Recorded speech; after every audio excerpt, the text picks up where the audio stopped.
T-minus 20 seconds.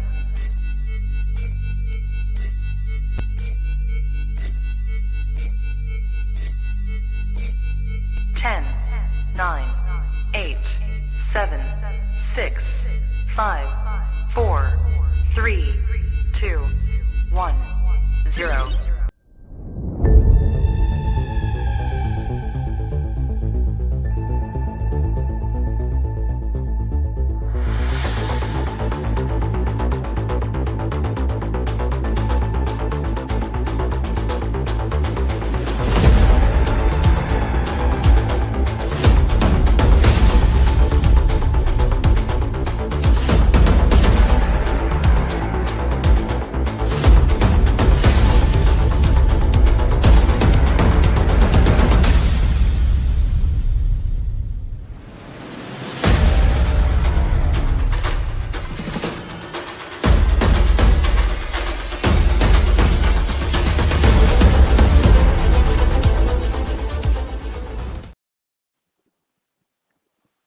It is time for another week of college football. We have week 7.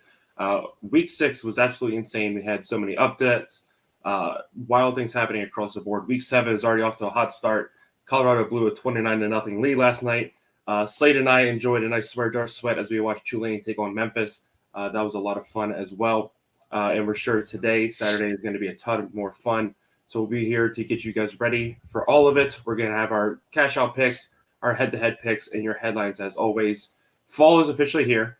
The temperatures are dropping here. I think today it's only about 55 degrees here in North Carolina, which is rare.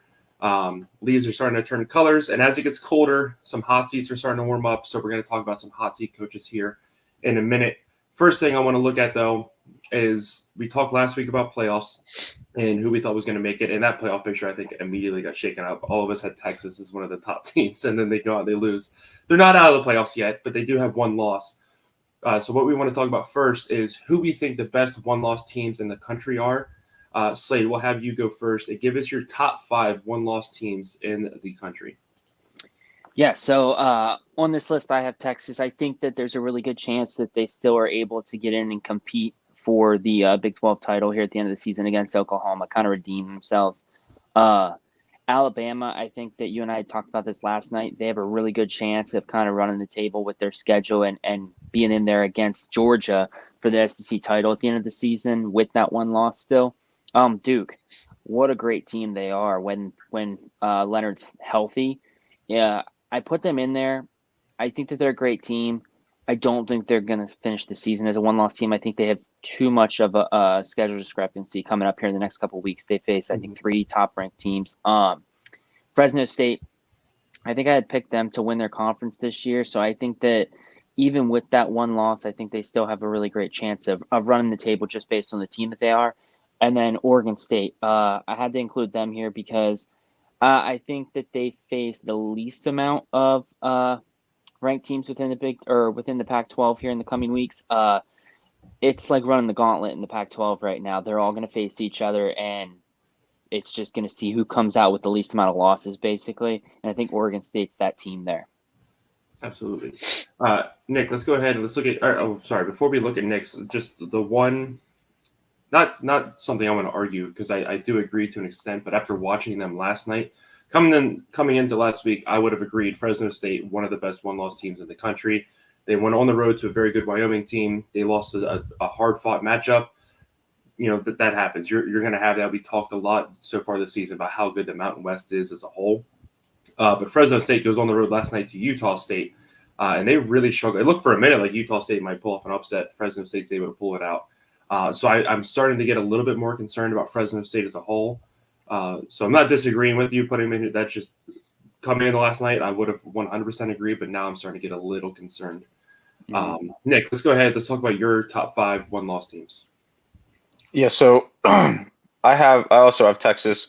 Their only loss right now is to Oklahoma 34-30. Notable wins, they got at Bama 34-24 and versus Kansas 40-14, which I think we all thought Kansas was going to be a little more competitive in that game. I also have Duke. Their only loss is Notre Dame 21-14 again on that last-minute touchdown.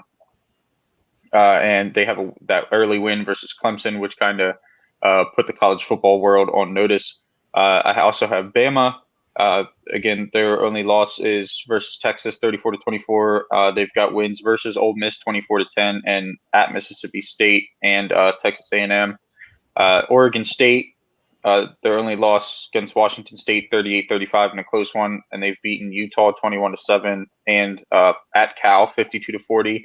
And then the only discrepancy I have Slate's list, and I had Fresno State up there. Obviously, again, this was before the struggle of last night's game, but I have Ole Miss, their only loss being at Alabama 24-10, and they've won at Tulane and versus LSU in that absolute shootout 55-49. But I agree with Slade. I think that this group of one-loss teams, like he said, the Pac-12, that's going to be what it's going to be this year. These next couple weeks in the Pac-12 are going to be crazy. And Duke obviously has a tough schedule in front of them. But the rest of these teams, besides Ole Miss, I think they have another tough game coming up in a few weeks. But we could see a lot of these teams drop a couple more losses. Yeah. Looking at my top five, almost the same exact teams as Nick, just a different order. Texas and Alabama, I think, are clearly positioning themselves to make a run back to their conference championship games. Alabama hasn't lost a game in their conference yet. From there, they just need to survive that conference championship game. Duke, I still really like. I made a TikTok about it this week. Obviously, Louisville, UNC, and Florida State are getting very deserved attention right now, and all the eyes on them because they're 100% undefeated. They don't have any losses at all.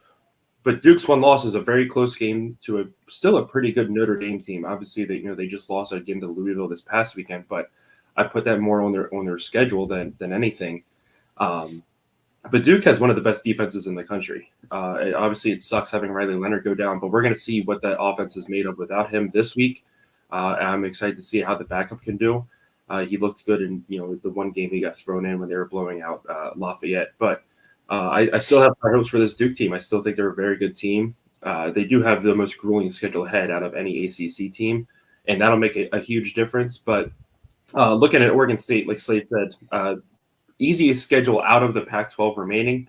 They have UCLA today at home, and then the only two ranked teams they have left is Washington at home, and then they're at Oregon to end the season. So I think if Oregon State can pull out one of those games at the end of the season, either over Washington or Oregon, I think they put themselves in the Pac-12 championship game. Obviously, they need to survive today as well. I think they're the better team than UCLA. That game being at home, I think, helps a lot, but we shall wait and see. And then Ole Miss, I was really harsh on them after they lost to Alabama. I don't think they make the SEC title game just because of what they have ahead. They have to play Georgia still. They have some other very good schools coming up that they have to play. But the offense has seemingly got itself back on track, and that's what they needed more than anything. So I like how Ole Miss has looked in the weeks since that Alabama loss. Let's go ahead. We talked briefly about the head coaches on the hot seat a few minutes ago. I asked you guys this week, pick who you think has the hottest hot seat right now in all of college football. Slade, we'll let you go first. Yeah, so I went with Virginia Tech's coach Brent Pry. He basically up until 2 years ago was James Franklin's assistant coach the entire time since 2011. He is someone I've not really been a fan of since then. They came into Penn State. He was there, and the defense was decent, I would say, pretty good. But since he's gone to Virginia Tech, he's I think 5-12. He is 4-4 at home. The team is just really, really bad, and I think that they, after 2 seasons, if he keeps up this kind of outlook, I think it's at a point where they need to look elsewhere. Just personally, I think that you have 2 seasons. You're still not producing anything close to what they're expecting. They're just trying to get above 3-9, I think is what I saw, which is just really not a good outlook if you ask me. So that's why I went with him. Yeah, Nick, who's your pick? Yeah, so I went with Sam Pittman from Arkansas. The Razorbacks have lost 4 in a row, and yes, the schedule's been pretty brutal. They've played BYU, LSU, Texas A&M and Ole Miss just in the last 4 weeks. But after today, I think it's going to be 5 in a row. And after having a 7-6 season last year and a 2-5 start, if you count the game today, because again, I think they're going to lose that game. It doesn't look very promising considering they have 4 more losable games still remaining on the schedule after today. And there were a lot of people, myself included, that had some higher hopes. I don't want to say high hopes, but higher hopes for Arkansas after seeing what they could do last year. They showed a lot of promise last year, and they just really haven't lived up to it. I think they're going to regress by the end of the season to lose more games than the 6 games they lost last year. And when you're talking about the conference that they play in and the expectations that come along with that, they are nowhere near those expectations. And I think that that puts a lot of pressure on the coach, and fans start to get angry. The people that give your universities money start to get angry. And that's why we see these things. So that's why I think he's got the hottest seat right now. Yeah. To both of your points, the Brent Pry, I agree with Slade for the most part. I will say I liked how they played at Florida State last weekend. Again, they were in that game for 3 quarters. The fourth quarter, they really kind of started to struggle, and Florida State was able to pull away. But maybe Virginia Tech is turning a corner. We shall wait and see. They're sitting at 2-4 right now. I do see a path forward for them to somehow make a bowl game still, but the way they played, I can still absolutely see them missing a bowl. And I think if that happens, I could see him leaving or basically being given an ultimatum that you have 1 more year. He also inherited a terrible situation over there, which unfortunately for him, when it comes to college football, people don't care about what you inherited. They care about what you do while you're there. So, yeah. And then the Sam Pittman, again, I don't think he's a terrible coach, but he definitely has flaws, and they're being exposed more and more year over year. He was given, I think, so much grace and length after he beat Texas. I don't know if it was his first or second year, but in 2021 they upset Texas at home. It's those huge wins for Arkansas. And that's when he built up a lot of his good credit. And he's had some decent football teams, but I think this year, more than anything, we're really seeing the gap between Arkansas and the rest of the SEC in terms of talent, but also coaching, because there's been a few of these games. I look at the BYU game. They made a lot of coaching errors that kind of forced them to fall back. Ole Miss, they really had a shot at beating Ole Miss last week. And again, I felt like it was coaching errors that ultimately ended up costing them. As for my pick for who has the hottest hot seat, it's Mike Houston at East Carolina. When we did our Group of 5 preview in a preseason slate, and I talked about this, I thought Eastern Carolina had really turned a corner last season. They weren't fantastic, but I thought they'd set themselves up nicely for this year to have a very strong season and look good throughout the American. There's a lot of turnover in the American Conference this season, and it's perfect for Eastern Carolina to have a great season. They have 1 win right now. And I don't think you can take that roster and then all the momentum you had last year, turn around, only have 1 win at this point. And they really haven't looked competitive in many of those games. App State blew them out. All the other guys they've played, it's not been close. And I think that's the biggest concern.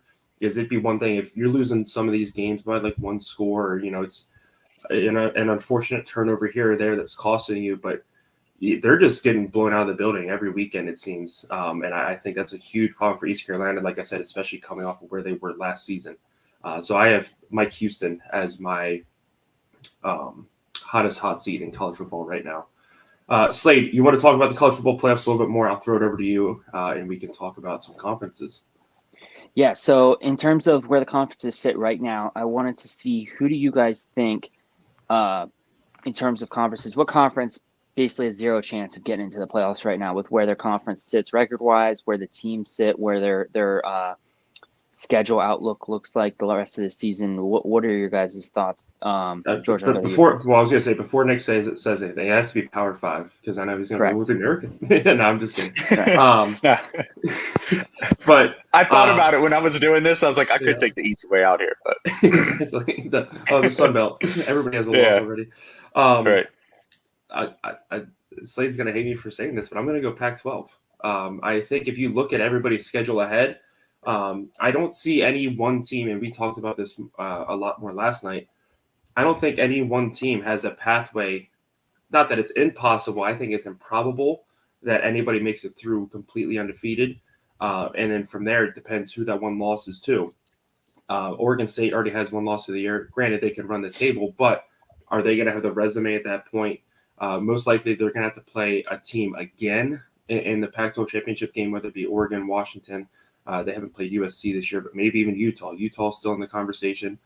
And it's just as great of a season as the Pac-12 has had so far. This is where they find themselves in trouble every year because the top teams always end up playing each other, and especially with this new format where it's not divisions anymore. It creates chaos, and while you do get one true champion, it often comes at the expense of keeping somebody out of the playoff. Yeah, I actually the Pac-12 is exactly what I had. I debated the way the Big 12 looks. I think Oklahoma and Texas both have a decent shot. It depends on how their seasons play out, how the championship game plays out, all that stuff. But the Pac-12 really was the easiest decision for me. The ACC was a close second, but I think that they have the schedule, especially Florida State has the schedule ahead that, if they win out, I think it's very possible for them. But the Pac-12, like we've talked about all season long so far, talked about it last season. It comes up every season when it comes to the Pac-12. They have a cannibalistic relationship with each other, and they'll end up taking each other out of the college football playoff race by the time the season's over. Again, like you said, George, it's not that it's impossible, but you look at every one of those schedules. Again, we said Oregon State has the best chance, and has the easiest remaining schedule, and they already have that one loss. Mm-hmm. So it's going to be tough for any one of them to remain unscathed by the end of their 12-week season. Yeah. Who'd you take, Slade? Tell us. Just to be different, I'm going with the ACC. I think that every team is playing games too close to one another in terms of score. At least when you see, let's say, the Pac-12, when these teams are playing each other, you might see a close game with Oregon State and Utah, and it be a 7 or 10 point game. But then they'll play someone else, let's say Stanford, and beat them by 20 points or something like whatever. If they have a close game, it's not every game. They're separating themselves from the middle of the pack teams. I don't think that Florida State has been doing that, especially in the first half. Yes, they have better kids on the team, so they're able to pull away in the fourth quarter when the other team is having to put a lot more rotation into their players on the field. But I think that they could quite possibly lose to not Syracuse, but a Florida team at the end of the season, even Miami 2 weeks before that. And they play Duke. Even though Duke's at home, we saw Duke only has one loss, and it's Notre Dame, which doesn't count in the ACC. So they're right there. I think that there's a big chance that UNC, who hasn't been playing a lot of huge games, they're playing close games as well, has a chance to lose to some of these teams. I think they play Clemson still. And then Louisville, I don't think they're going to have the Cinderella year like TCU, which is who they're being compared to right now. Their schedule does look a little lackluster, but I just think that there's a really good chance that these teams that are going to play each other go 1-1 against each other and continue to play close games against everyone else in the conference as well, which just makes it look like, oh, you've got the ACC down here. They're just going to play each other by 3 points each week, and that's what it's going to be, Right. And I was going to say, if we needed to pick somebody different, if you went with the Pac-12 too, I was honestly going to say the ACC as well. I don't feel comfortable, and I said this before, after the first 3 weeks, I thought Florida State was the clear number one team in the country. Georgia and Michigan had all struggled. I was like, well, Florida State's out here. They have an impressive win against LSU, and they just dominate who they're playing. And ever since then, they've looked lackluster. UNC looks pretty good, but again, they have a difficult schedule ahead. NC State just always seems to have their number. I talked about that before as well. And so, yeah, I can see this being a difficult road for all of them ahead, and the ACC taking 3 completely undefeated teams 6 weeks in and fumbling the bag and missing the playoffs altogether. So I agree with that. Nick, you want to take a look at the top 10 and the AP top 25? Yeah, so basically to sum this question up, my question to you guys is, within the top 10, I thought about going a little farther out, but I figured the top 10 was good. Within that top, did y'all hear that too? No. Mhm. Oh, So it was probably you then. So within the top 10, who do you guys think? I almost used the word fraud, but I didn't like. You could be a good team and lose a game here or there, and not necessarily be a fraud. It's just college football. But within the top 10, who do you guys think is the least deserving of the spot that they are currently sitting at? Slade, you can go first. I mean, I think I'm just going to stick with Florida State. They're ranked 4th in the nation right now. I think that you're playing a lot of close games. You're kind of it's sort of similar to Georgia in that Georgia was playing a lot of close games, yet they're still ranked number 1. We're wondering at what point are they going to get brought down a peg just because you're 2-time defending champions. I mean, this season's much different than the previous seasons. You think they're going to get bumped down. Same thing. They're not bumping Florida State down with these really, really close games that they're playing. Mainly because of what I had said in the fourth quarter, they're able to put 2 scores up and kind of separate it and make it look like if you're just watching the box score that this game was never close. But like George had said, Virginia Tech, teams like this that are keeping it close majority of the game, I just think that they should be below at least the 3 Big Ten teams. I think that they could even possibly be like right above Alabama, I guess sitting at like the 10th seed or the 10th rank. I'm gonna upset you guys, but I mean I was gonna say Florida State too, but I don't want to agree. I would say Penn State, and I'm not saying they don't deserve to be in the top 10. I would just, based off of who they played, would be the sole reason I would say let's put a Pac-12 team above them. I mean, I'm not trying to overinflate Oregon's schedule, but they played a decent schedule so far. They beat a ranked Colorado team 42-6. They turned around and beat a Stanford team that beat Colorado 42-6 as well. But they also went on the road. They beat Texas Tech. Even Washington, they had a very strong start to the season. They played a couple tight games the last couple weeks against their Pac-12 opponents. And I will say my one problem with the AP poll right now is exactly what Slade just brought up is Florida State hasn't really been punished for playing these close games, it seems. But every week you look and USC's undefeated, and they're dropping another spot or 2 spots just because they went the triple overtime against a good Arizona team, or they didn't blow Colorado out by 50 points and all this other stuff. So that's exactly why we hate the AP poll and what they do. And again, I'm not trying. Penn State's a very good football team. I mean, they deserve to be in the top 6. But if I have to look at anybody other than Florida State, I would say drop them 1 spot, put a Pac-12 team above them. That would be the only kind of difference there. It's funny that I know you guys so well because when I made this headline, my first 2 options were Florida State and Penn State. And I was like, nope, the boys are going to pick those. So maybe a slight hot take here, but I was running out of options. But I think USC at 10, and I know that you just praised them a little bit and, said that you felt like they should be higher. But I think they have the worst defense within that top 10. And we've said it time and time again, bad defense in the FBS will hold you back every single year. I think we're about to find that out in the upcoming weeks with the Pac-12 schedule.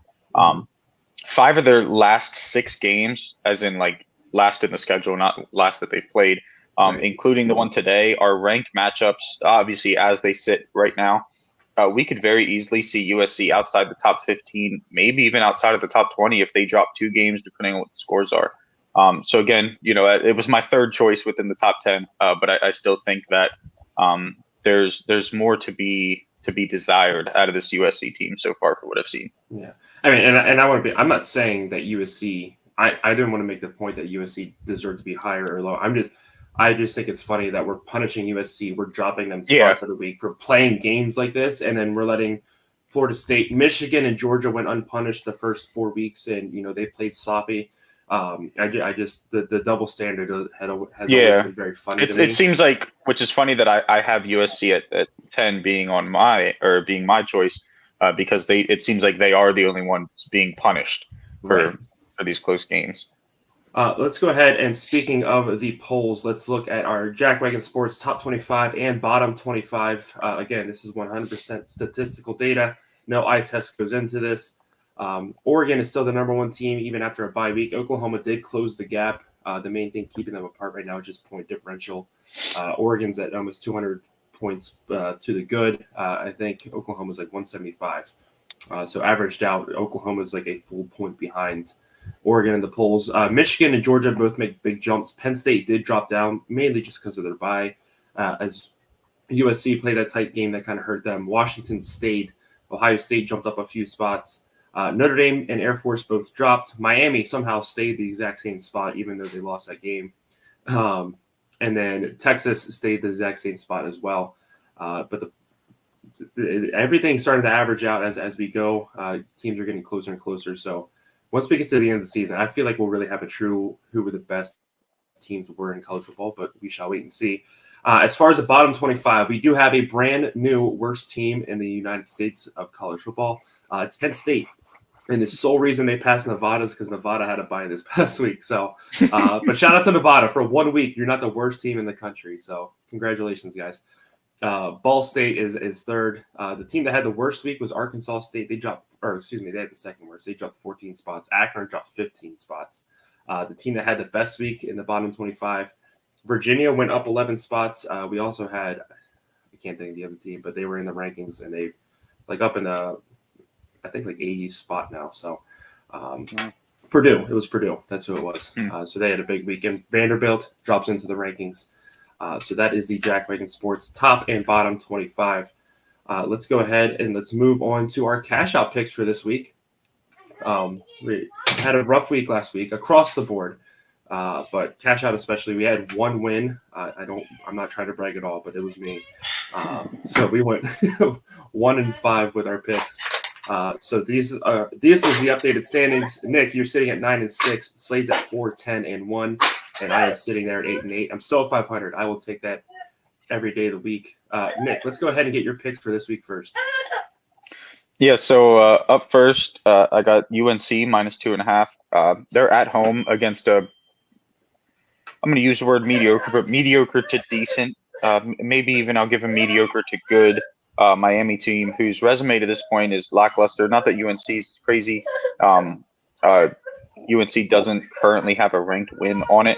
But I think that UNC is the better team, and this being at home is just kind of help solidify that. And then my second choice is Duke -3.5. Again, they are at home against an NC State squad that doesn't have the offense to consistently put up points against this top tier Duke defense. Now, Duke is down Leonard, but like you said before, their backup QB played decent in the little bit of game time that he has seen. But I still think that the Duke defense is going to be able to slow down NC State enough, give them good field position. I think this game probably ends with Duke winning by about a touchdown, maybe a little more, maybe slightly less, but somewhere around there. Slade, your picks, or wait, I'm sorry, I have my picture up next. I took Maryland -13.5. They're at home. They're coming off a rough game against Ohio State this past week. One that really felt like they should have been in it more and possibly even snuck out a victory. The way they played in the first half, they just kind of crumbled down the stretch there. But I really like this team still. I think they're a very good football team. They're sitting at 5-1, and they have a very bad Illinois team coming to town this week. I was a little surprised the spread's only 13.5. Slade and I watched this game with our Swear Jar Sweat last Friday, and really impressed with how poor, or I said it, really impressed, really disappointed with how poor Illinois moved the ball. So I think Maryland takes care of this spread easily. The other one is Wyoming, +11.5. They're at Air Force. I like Air Force to win the game, but I think Wyoming can cover the spread. They're a very good football team. Air Force is going to chew the clock. I can see this being a tight 7-point game. I was a little surprised the spread's at 11.5, especially considering how good Wyoming has looked so far this season. So I took Wyoming +11.5 on the road at Air Force. Now it's time for Slate's picks this week. Yeah, so I went opposite of Nick. So Nick, get everyone you have, put money down on UNC because 4-10-1, not looking good. I'm taking Miami +2.5. I think this was going to be two undefeated teams searching for an ACC title berth, I guess you would say. I think that Mario Cristobal made a boneheaded decision last week, whether it's him, the offensive coordinator, whoever it is. Someone should have stepped up and said, hey, there's 33 seconds left in the game. It's 3rd and 10. There's no timeouts on the other side of the ball. Let's knee the ball. and you walk in and both teams are 5-0 going into this game. I think that that's a bonehead decision on their behalf, but I also think that you'll wonder what the spread would have been in this game had they both going undefeated, because you have that everyone's down or like talking shit on Miami, but they're only 2.5-point dogs in this game, and so I think that it's going to be a really close game. I think Miami has a chance to go in here and shock them. The other one is BYU at TCU. I don't believe in TCU at all this season. I think that they're trash compared to what we saw last year. Last year is definitely a Cinderella moment for them. And so I think that BYU, with the team that they're putting out there this year and the offense, I think that the 5-point spread is something obtainable for them today. Whether it's a 3-point loss or if they're able to flip the script and get the win, I think that that's a good bet there. Yeah. We appreciate you throwing another $1 towards the calls for next Friday's Sweat or Sweat, by the way. Yeah, George just started putting all the money in. So let's next thing we're going to talk about is our upset alert standings. Last week we had upsets across the board and we couldn't pick one to save our life. So 18 upsets, and we called the 3 that didn't happen. Yeah.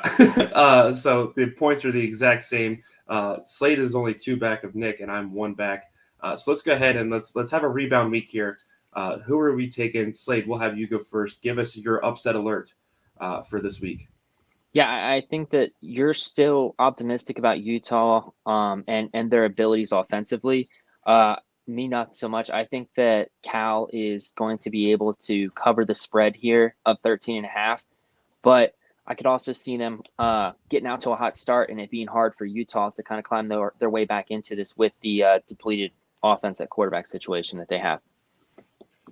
Nick, who do you got this week? Yeah, so I debated taking Wyoming. I think that game's going to be good, but you took their spread for the cash-out pick, so I decided to go with something different. I'm going with Iowa plus 9.5 at Wisconsin. If you like offense, point scoring, and overs hitting, and fun football, go watch the Pac-12 and stay the hell away from this game. I see this playing out as a defensive slugfest, and Wisconsin's going to get some points. You know, they got a little talent on offense. I think their defense allows Iowa just enough points to be able to cover this. And obviously, Iowa's defense hasn't been what we normally expect Iowa's defense to be, but I think it's going to be a close game, not 10 points. So. Yeah. For my pick this week, I am going to go with Ohio State again, back-to-back weeks. And I think the sole reason I'm doing this is Purdue's coming off a very big win. Ohio State is a very good football team. I'm not doubting that. The last time Ohio State went into Purdue as a top 5 team, they lost that game. Purdue has the nickname Spoilermakers for a reason. This team has not had much to be excited about this season. Who knows what happens? And I don't know. I'm just feeling it. Why not? So we're going to go with Purdue. 19-point underdog against Ohio State. Maybe they can even at least cover. If they at least cover, I'll take it as a victory for today. But so it's not looking great, but it's worth a shot. You know? I looked at this game and then I said 2-3. Right. I looked at this game and then said, wait a second. Ohio State covered the same, actually slightly more spread by 0.5 point against Maryland. I was like, I don't think Purdue's as good as Maryland. I stayed away. I was like, George can have this one. Yeah. So let's go ahead. It's time now for our head-to-head picks. Looking at the standings, this is updated from last night's game. So Slade dropped another game. I definitely messed that up. Nick, you're ahead by more than that. But regardless, Nick, you still lead the way. Slade, you're in second. I'm sitting here in third. So it's time now. We have 15 games to pick. And I even had to exclude some games that I think are going to be very good today, but I thought 15 was getting a little ridiculous, so I stopped there. First game, we're going to this entire show isn't a little bit ridiculous, but whatever. I mean, fair enough. First game up is Michigan State at Rutgers. This will be noon on the Big Ten Network. Michigan State really struggling this season. They haven't won since the whole Mel Tucker debacle. And you look at Rutgers, they're coming off a very difficult loss on the road at Wisconsin. Nick, who do you like in this one? Sorry. Yeah, I like Rutgers. Pretty much chalk this up to home field advantage and Rutgers just being a better team, especially since the whole Mel Tucker stuff. This is a Michigan State team that honestly probably just wants to get this season over with. Unfortunately, they still have 6 more weeks of football to play. But yeah, I'm going Rutgers. Slade, who do you got? I'm going Michigan State in here. I'm trying to pick a game up on Nick. I think that Rutgers is a great first quarter team. I think after that, they play average football. And so for that, I think that Michigan State, if they can come out and play decent in the first quarter, keep it close, they have a good chance in this game. I will say this. It seems like every time you say you picked a game differently because you're trying to pick up a game is the games that you usually lose. Right. That's all Not I'm 2 gonna weeks say. ago. That was just last week. 2 weeks ago, I picked up all the games. On Last week, I'm pretty sure we went and combined like 12 for 36. So yeah. Looking at my pick, I'm going to go with Rutgers as well. I think coming at home, they understand they need to win 2 more games to make a bowl.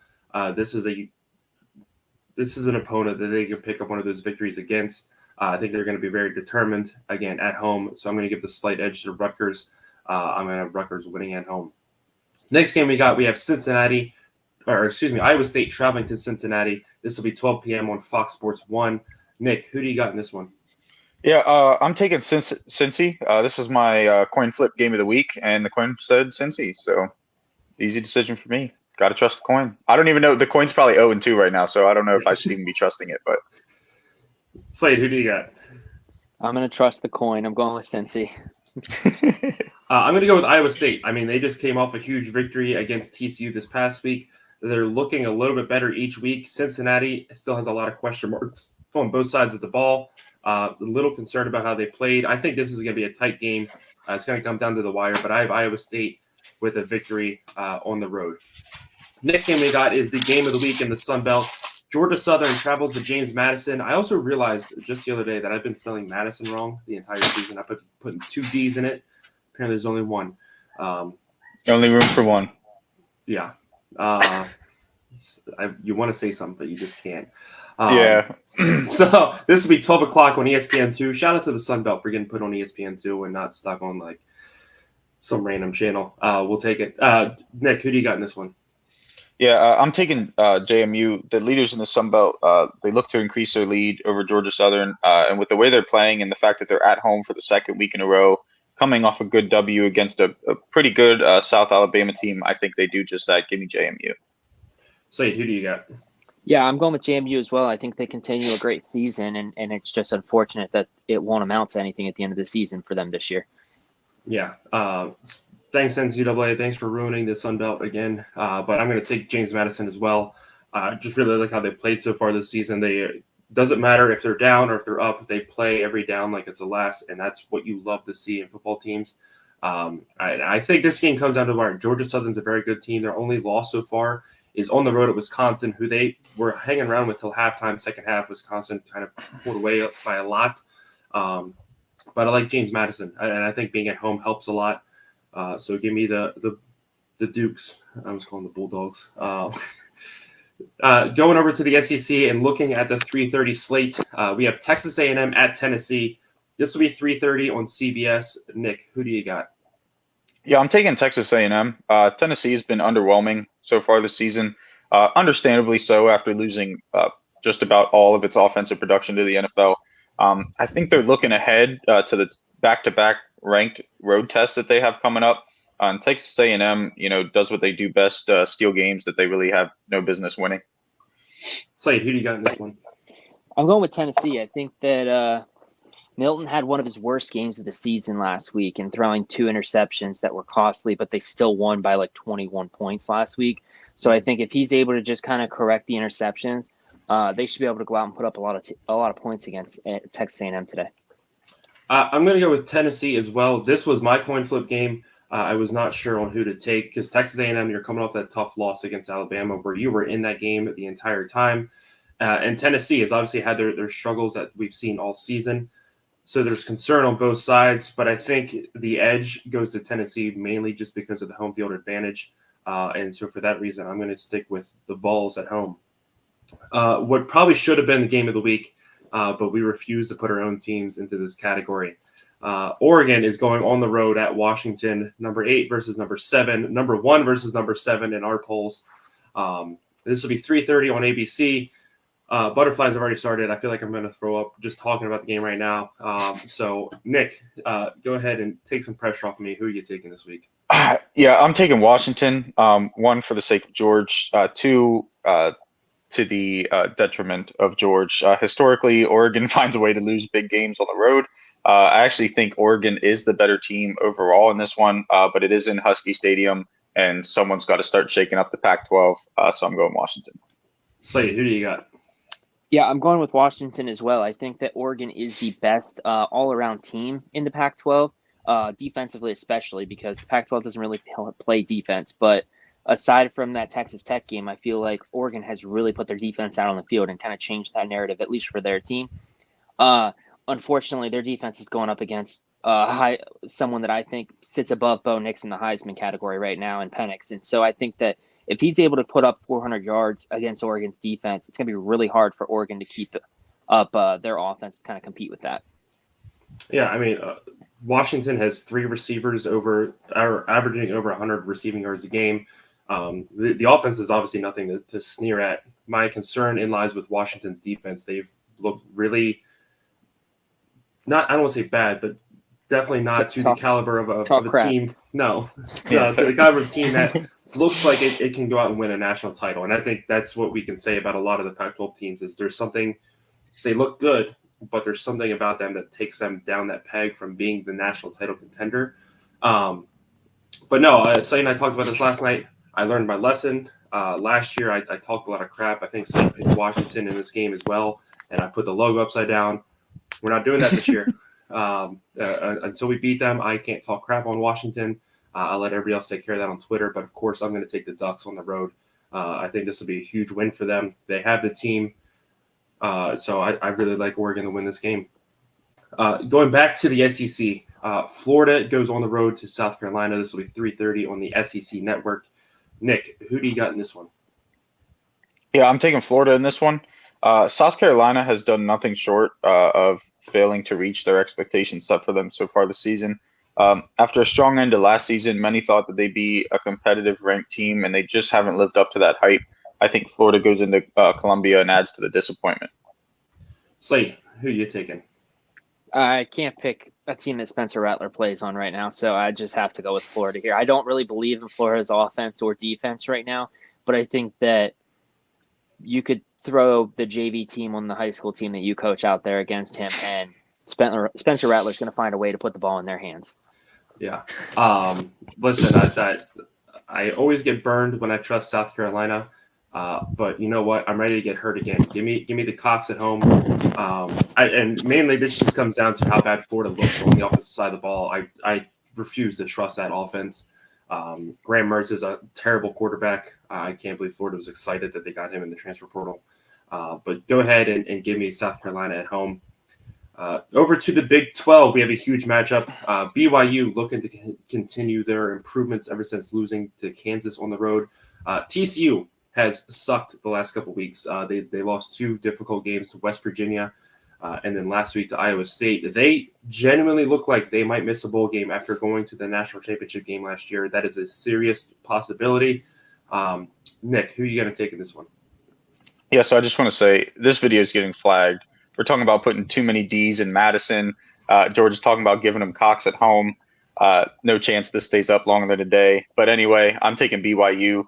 BYU's been playing like a very good football team. They are a very good football team. Their only loss is coming to a pretty good Kansas team. TCU, on the other hand, started the season ranked, but has quickly fallen to a measly 3-3 against a relatively soft schedule. Now looking in hindsight, so I'll take BYU all day in this. Slade, who do you got? It's unfortunate for all of us. I picked them as my cash out bet. I'm going with BYU, but my cash out bets are not hot. So I would say that me and Nick at least are taking an L here. I think the other thing that points towards them losing is the fact that my dyslexia kicked in and I spelled by instead of BYU. But I took them anyway. And so just to seal the deal, we might as well jinx them. We got the TCU, James Slade's cash out pick. Yeah. TCU is going to pick up a huge They win never today, saw it coming. Yeah. Right. To what I think is the game of the week in the Big Ten, we have Iowa traveling to Wisconsin, a game that really could decide who ends up winning the Big Ten West. Shout out to Big Noon kickoff. We're going to Michigan and Indiana today instead. Good job, guys. But we already talked enough about that on TikTok. I got some people riled up. But this is going to be a huge game. I'm really excited to see this. Iowa still looks pretty decent as their offense could look with their backup quarterback last week. I think that really points to the fact that this is an offensive coordinator issue, but that's just me. Nick, who are you taking? Yeah, so I'm taking Wisconsin. I said earlier about how I think the game's going to look, but Wisconsin does enough to win, and they don't ask how, they ask how many. So give me Wisconsin. Slade. I'm going with Wisconsin as well. I think that all the other teams in the Big Ten today will outscore Iowa in this game. I'm going to go with Wisconsin as well. This game being at home, I think, gives enough of an edge that if there wasn't already, if you don't look at the two teams. But Wisconsin's defense has played very well all season, aside from that Washington State game. They're going to really shut down Iowa's offense. I believe Iowa's going to have a hard time moving the ball, and Wisconsin's offense looks better and better week over week. So give me the Badgers at home. Back to the Big 12, another big matchup. We have Kansas State on the road at Texas Tech. Kansas State coming off that tough loss on the road at Oklahoma State. Texas Tech, a huge win over Baylor last week. Again, looked like they might be dead in the water a few weeks ago, and here they are with the backup quarterback, and they have one loss in the Big 12 so far. 7 o'clock on Fox Sports 1. Nick, who do you got? Yeah, I'm taking Texas Tech. They have a lot of momentum heading into this matchup, which is at home. I expect that momentum to carry over into a successful day against a Kansas State team that's really struggled against their good opponents. Even in games that they've won, it's been a struggle. So I like Texas Tech. Slade. Yeah, I'm going with Texas Tech as well. I think that Texas is going to have a big day, as George would say. And so I think that they get it done. I'm going with Kansas State. I'm expecting a big bounce back from that loss last weekend. High aspirations around this team with their schedule and kind of the way the Pac-12 or the Big 12 have been shaken out to this point. The defending Big 12 champions. So I expect them to go on the road and have, I don't want to say a get-right game, but I think they're going to have a bounce back. And for the guy that picked Texas Tech to win this conference at the beginning of the year, I don't think I picked them like all but once so far this season.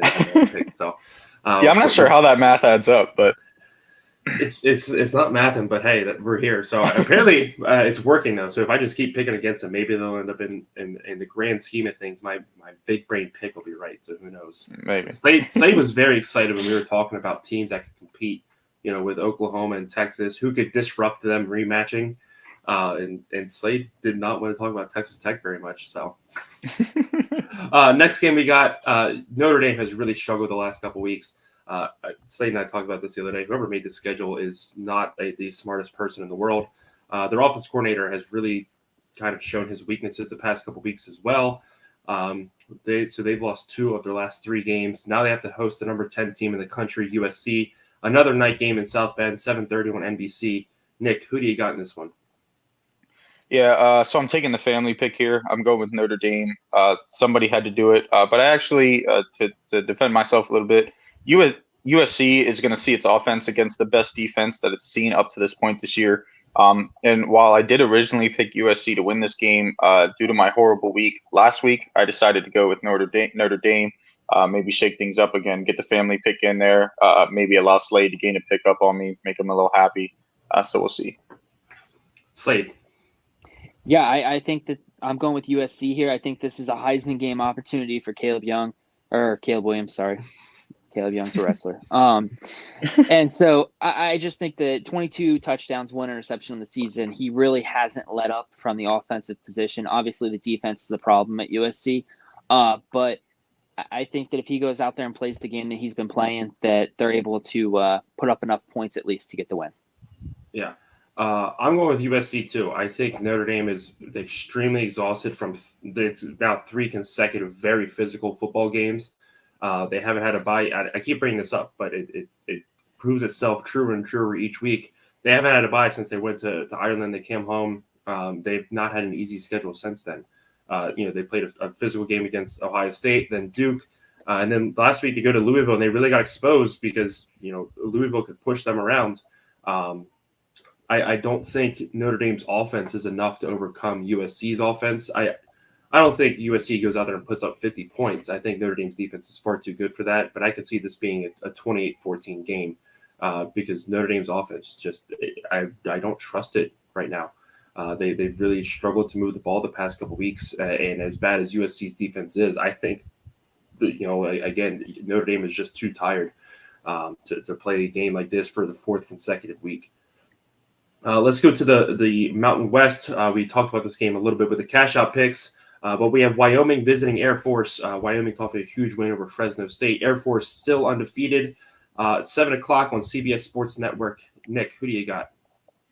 Yeah, I'm going to take Wyoming in this, and I know they're 11.5-point underdogs. But this game has huge ramifications in the Mountain West. I think Wyoming has the team to not only make this game competitive, but to possibly steal a win from Air Force and kind of elevate themselves a little bit in the Mountain West.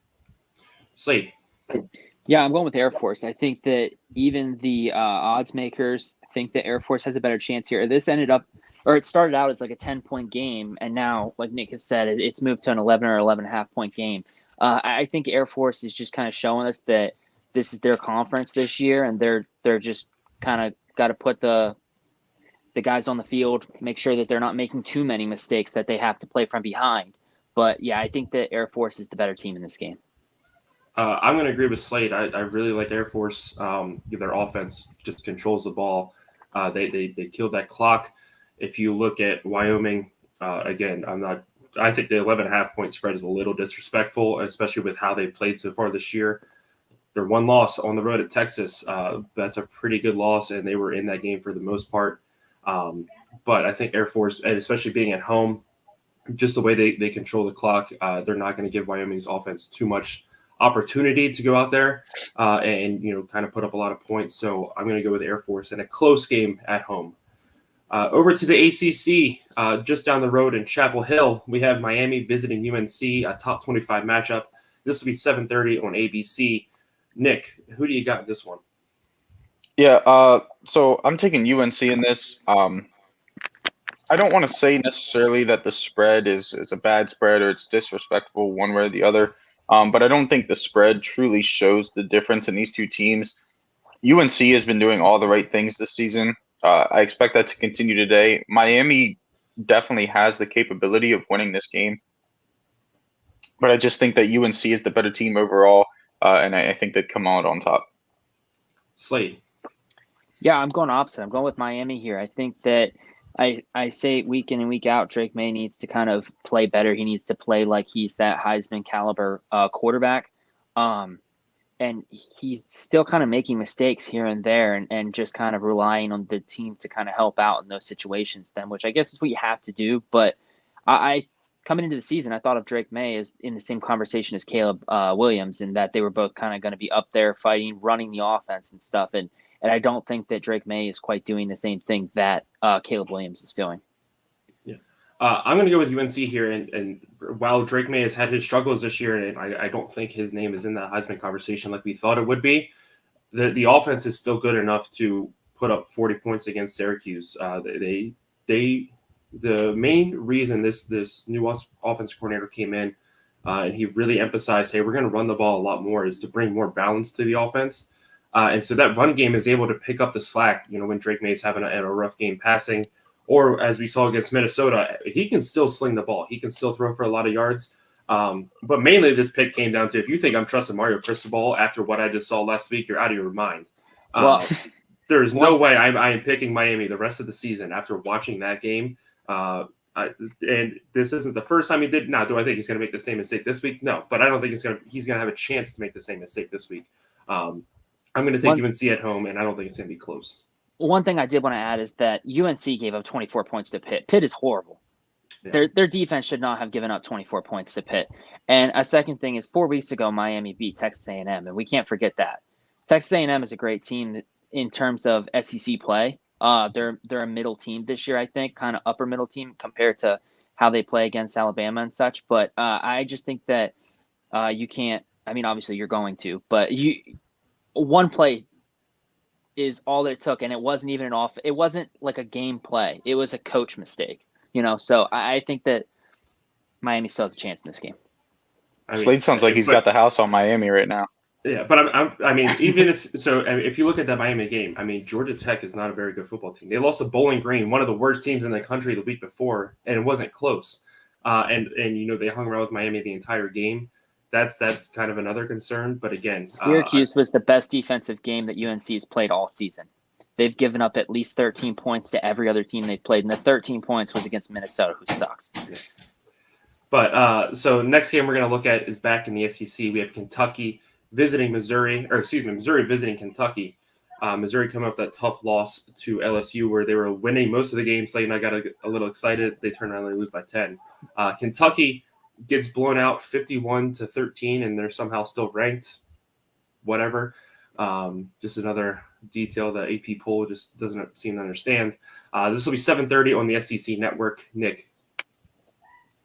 Yeah, I'm taking Kentucky. I think they bounced back in a big way after a very disappointing showing against Georgia. I think this should be a fun game for the sake of my own pride. I hope that they bounce back at least to some extent because I was very hype on them last week and they let me down. So, Slade.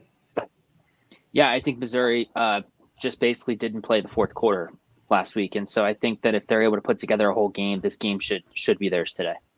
Yeah, absolutely. Listen, LSU is I still think a very good football team, and Missouri was beating them for 3 quarters. Like Slade said, they just kind of took the fourth quarter off. Kentucky has shown a lot of games where they struggled. I mean, you look back at Eastern Kentucky, they did not look good in that matchup. And I don't think you can get embarrassed like that and then have a huge turnaround against a very good opponent the next week. Whereas, Mizzou has kind of a more heartbreaking loss that's going to make them more determined going forward. They still have an outside shot at the SEC East. I don't think Georgia loses the game this year, but I like Missouri in this game. So give me the Tigers on the road to upset the Wildcats. 2 games left. We're almost through all these. Next game we have is NC State with their new and improved offense with Brennan Armstrong on the bench, going on the road at Duke, who's going to have to – again, it's still listed as doubtful for Riley Leonard to play at this point. Slade and I brought this up on Thursday. Just bench him. Don't let him play. Let him rest up as much as he can before Florida State. Regardless, looks like more than likely their backup quarterback is going to get some playing time tonight. 8 p.m. on the ACC network. Nick. Yeah, I think the defense wins this for the Blue Devils today. I'm taking Duke. Again, I think I said it earlier. The offense scores just enough to squeak this one out. I know NC State's offense has looked a little better, but this is a very tough Duke defense. And they're going to be playing well, knowing that they need to be at the top of their game to keep their team in it and to give their team a chance. Because if that defense starts giving up points, with a backup QB in that doesn't have the same reps as your stud starting QB, they're going to play up to another level. I think they keep NC State in check and come away with the win. Slade. Yeah, I think that the spread is really good for this game. I think that, like you said, I don't think we're going to see Riley Leonard in this game, which makes this game a lot closer than what it could be. But I do think that Duke is just the better team. They're playing as an undefeated ACC team right now. You've already mentioned that last night, George. Their only loss coming to Notre Dame. Realistically, if Riley Leonard doesn't get hurt in that game, they could be sitting at an actual undefeated on the season. And I do think that they have the harder schedule when it comes to the rest of the season here, but I don't think that NC State is the team that keeps them out of that ACC championship game conversation. Yeah, I'm going to go with Duke as well. I mean, the only note I have on what you guys have mentioned is they were losing to Notre Dame no matter what, because when Riley Leonard got hurt, it was a strip sack. So nonetheless, but still, I like Duke in this game. Again, their defense is what puts them out on top. For the game that we did pick as game of the week is going to be UCLA going on the road at Oregon State. UCLA just upset Washington State this past week, and Washington State beat Oregon State. So either we're going to have a circle of life moment, or UCLA is going to prove that, hey, that was a fluke loss to Utah. They were on the road in that game as well. This will be 8 p.m. on Fox. Nick, who do you got in this one? Yeah, I think defense is going to be the difference maker here, and I think Oregon State's defense does just enough to give them the edge. Slade. Yeah, I think offensively Oregon State can still get better, and so I think if they're able to do that today, I think that they get the win against UCLA. Yeah, I'm going with Oregon State. Again, we've already seen how UCLA's offense with the freshman QB, Dante Moore, plays on the road in hostile environments. I think this is going to be another one of those situations. I think Oregon State's defense is much better than what UCLA brings to the table. And again, week over week, Oregon State's offense seems to be clicking a little bit more. DJ Uiagalelei looks very good. I'm very happy with how he's played so far this season. And Oregon State is still trying to keep that Pac-12 championship hope alive. And so I think they're going to be determined to pick up a huge win at home today. Who's Oregon State's quarterback? DJ Uyunglele. Okay. I just want Yeah. to hear it again. Yeah, I know. Sounds so smooth. It does. But so that'll wrap up Out of the Tunnel for week 7. As always, we thank you guys so much for hanging out with us today to get your Saturday started. One thing I didn't bring up last week, but I do want to thank you everybody for is we hit 100 subscribers this past week on YouTube, which is awesome. We can't thank you guys enough for the support. Without you, we wouldn't want to do this. So that'll wrap up. I mean, make sure you enjoy a great day of college football. We'll be back next Saturday to do this all again. Blitz Boys comes out every Thursday morning. College Football Stock Market comes out on Monday, and the College Football Award Show comes out on Tuesday. Slade and I have been doing our Swear Jar Sweat Bets live stream on Friday nights. We'll be doing that again next Friday with SMU and Temple, so make sure you guys join us over there as well. We will see you guys in the next video.